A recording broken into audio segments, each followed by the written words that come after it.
श्री परमात्मने नमः। श्रीमद् भगवद गीता का 12वां अध्याय। इस प्रकार भगवान के वचनों को सुनकर अर्जुन बोले, हे मनमोहन, जो अनन्य प्रेमी भक्तजन इस पूर्वोक्त प्रकार से निरंतर आपके भजन ध्यान में लगे हुए आप सगुण रूप परमेश्वर को अति श्रेष्ठ भाव से उपासते हैं और जो अविनाशी सच्चिदानंद घन निराकार को ही उपासते हैं, उन दोनों प्रकार के भक्तों में अति उत्तम योगवेता कौन है? इस प्रकार अर्जुन के पूछने पर श्री कृष्ण भगवान बोले, हे अर्जुन,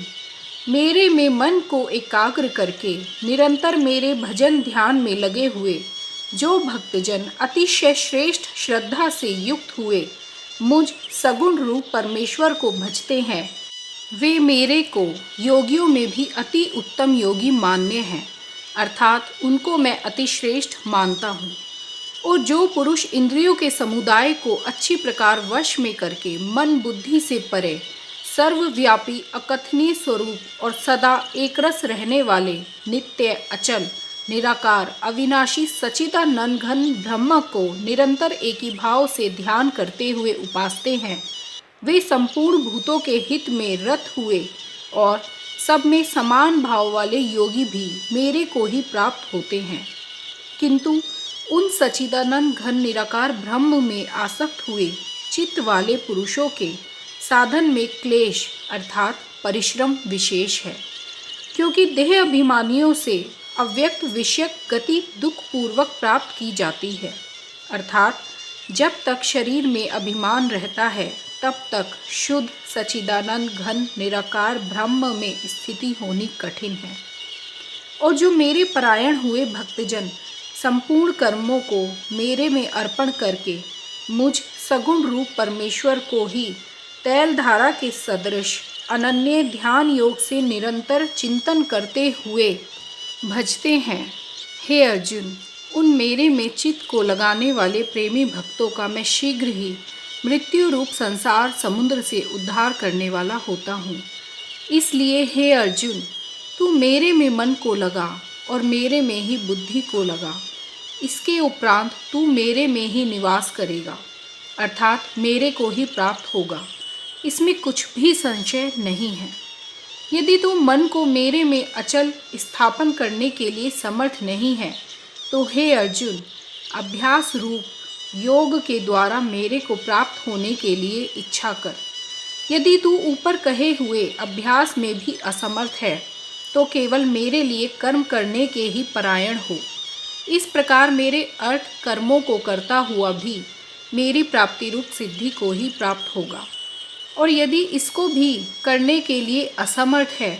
तो जीते हुए मन वाला और मेरी प्राप्ति रूप योग के शरण हुआ सब कर्मों के फल का मेरे लिए त्याग कर, क्योंकि मर्म को ना जानकर किए हुए अभ्यास से परोक्ष ज्ञान श्रेष्ठ है और परोक्ष ज्ञान से मुझ परमेश्वर के स्वरूप का ध्यान श्रेष्ठ है, तथा ध्यान से भी सब कर्मों के फल का मेरे लिए त्याग करना श्रेष्ठ है और त्याग से तत्काल ही परम शांति होती है। इस प्रकार शांति को प्राप्त हुआ पुरुष, जो पुरुष सब भूतों में द्वेष भाव से रहित एवं स्वार्थ रहित, सबका प्रेमी और हेतु रहित दयालु है तथा ममता से रहित एवं अहंकार से रहित, सुख दुखों की प्राप्ति में सम और क्षमावान है, अर्थात अपराध करने वाले को भी अभय देने वाला है, तथा जो ध्यान योग में युक्त हुआ निरंतर लाभ हानि में संतुष्ट है तथा मन और इंद्रियों सहित शरीर को वश में किए हुए मेरे में दृढ़ निश्चय वाला है, वह मेरे में अर्पण किए हुए मन बुद्धि वाला मेरा भक्त मेरे को प्रिय है, जिससे कोई भी जीव उद्वेग को प्राप्त नहीं होता है और जो स्वयं भी किसी जीव से उद्वेग को प्राप्त नहीं होता है,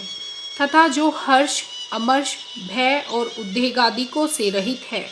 वह भक्त मेरे को प्रिय है। जो पुरुष आकांक्षा से रहित तथा बाहर भीतर से शुद्ध और चतुर है, अर्थात जिस काम के लिए आया था उसको पूरा कर चुका है एवं पक्षपात से रहित और दुखों से छूटा हुआ है, वह सर्व आरंभों का त्यागी अर्थात मन, वाणी और शरीर द्वारा प्रारब्ध से होने वाले संपूर्ण स्वाभाविक कर्मों को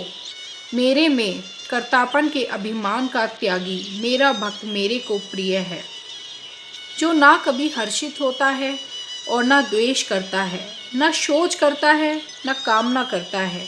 तथा जो शुभ और अशुभ संपूर्ण कर्मों के फल का त्यागी है, वह भक्ति युक्त पुरुष मेरे को प्रिय है। जो पुरुष शत्रु मित्र में और मान अपमान में सम है